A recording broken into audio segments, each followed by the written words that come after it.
Hey guys, welcome back to the BB channel. Thanks for tuning in today. We're working on the Mini Cooper again, so stay tuned.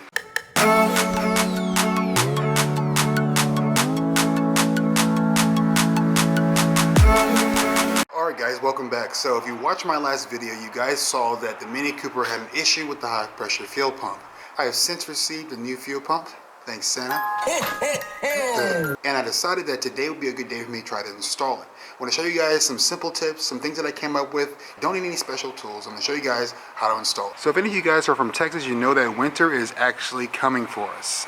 We actually are about to have a deep freeze tonight, so I wasn't exactly sure when I was going to have the opportunity to get this installed. I've had this high pressure fuel pump it came in the mail about a week ago, and I really haven't had time to do anything regarding that. So I decided that before the deep freeze, I wanted to get a majority of this done. And hopefully I can inspire one of you guys to give it a shot yourself. This process, it does call for about 3 hours on Pelican parts, but you guys have seen me go inside the engine and take off the intake parts many times, so it really doesn't take that long. So I didn't want to bore you guys with showing you guys something like that over and over. But for those of you guys that want to see that, you guys can actually check out one of my older videos, and I'll leave a description down below so you guys can see that. But I just wanted to make sure that I got this taken care of in a timely manner. I'll show you guys what I did to try to rectify this. Alright guys, so if you look here, we have the high pressure fuel pump here. It's actually driven by one of the camshafts, which is kind of a cool design. You have a hard line and you have a soft line there. Mini does state that you need a special tool to actually uncrimp this this hose here. There are some plastic fittings on the sides.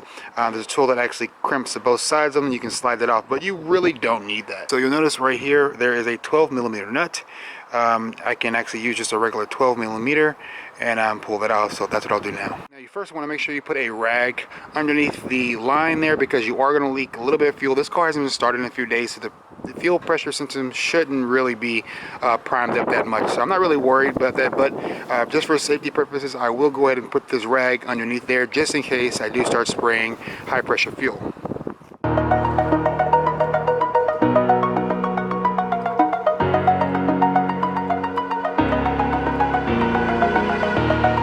Over the edge. So this next area can be done pretty simply. This is a section that Mini says that you actually need a special tool to actually take care of. Now in my case, I don't have that special tool. All I have is a pair of pliers with this end on it, but unfortunately they don't have, let's see if I can get it to focus here. They don't have the exact angle that I need to actually crimp the sides, so I'll only be using 1/2 of these to actually crimp them. The other thing I'll be using is just a plain old screw with a nice little point on the end of it. I'll use it to press it by hand on this side, and I'll use the crimping tool on the left side at the same time, and I'll pull them together, squeeze this here, and then pull it out. I'm floating through the air. The pain I felt is paid for, all is said and done. And that's all there is to it. So now that I have that off, as you guys can see, I was pretty lucky here. My system wasn't really pressurized, so I didn't have to worry about any fuel spraying everywhere. But in most cases, if you guys have recently driven the vehicle, you will probably have an issue with that. I am restricted, fixed upon the web. I need to kick the habit that my mind is breathing in. Break out, I've got to see. And here we have it, guys. Brand new pump. Brand spanking new with 3-year warranty. As you guys can see here, I have the new high pressure fuel pump pulled out here. This unit is a reconditioned OEM unit.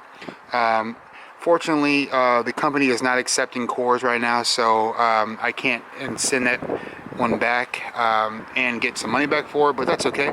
I'll probably just hold on to it, and maybe for a different video, maybe I can figure out what actually goes wrong in those. I did see something in the forums not too long ago about someone digging into that. If anybody has any information on that, please reference it down in the comments down below. But since we're almost home free here, let's go ahead and get this old pump off and get this new pump on before this cold front comes in, guys. I got a T30 star bit. That's going to be what I'm going to need to actually remove the actual assembly, the whole fuel pump assembly from the block.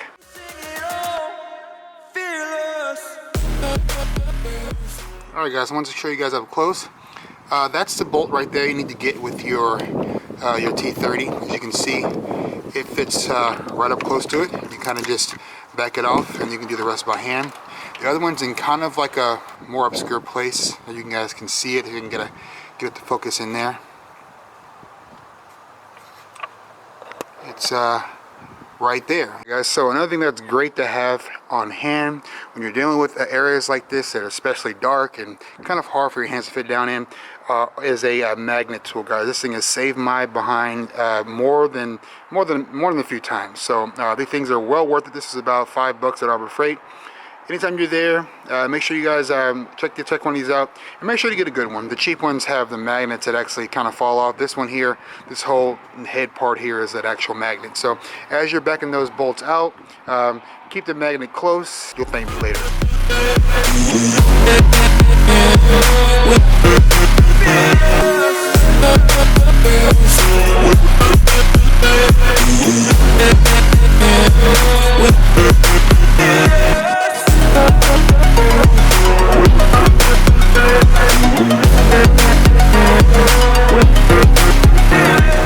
And now for the moment of truth.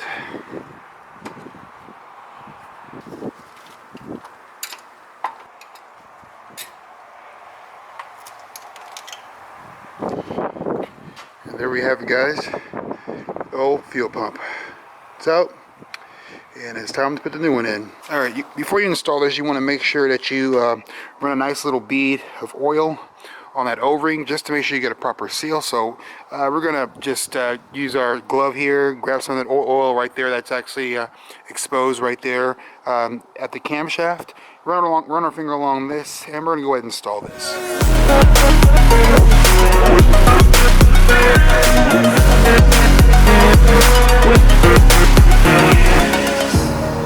Burning the bridge that keeps us. I'm hearing. Alright guys, it's the next day. We had a bit of a cold front last night, and I really could not finish recording. However, I did finish putting all the components back on the car, put the hoses back on, all the clamps that you see everywhere, put all that back on, but I wasn't able to record it last night, so I do apologize for that, guys. But I am going to be starting the car for the first time, so guys, cross your fingers. Hopefully that took care of my issue, and we'll see if I still have a check engine light on the dash.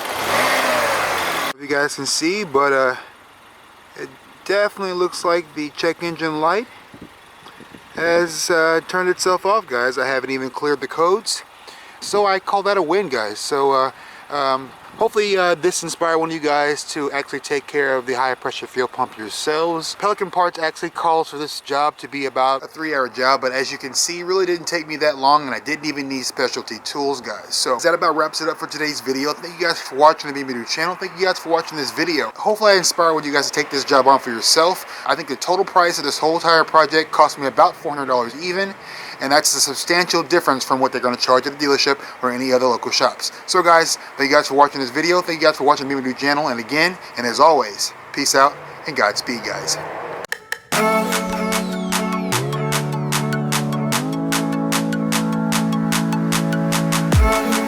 Exaggerated, that's what you assume.